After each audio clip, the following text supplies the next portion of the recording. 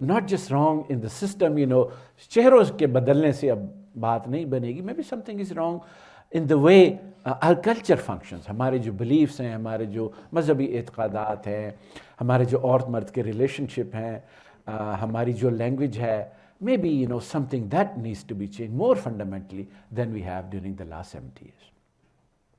اور اس کو چین کی ہسٹری میں کہا جاتا ہے new culture movement, because they wanted to have a new culture.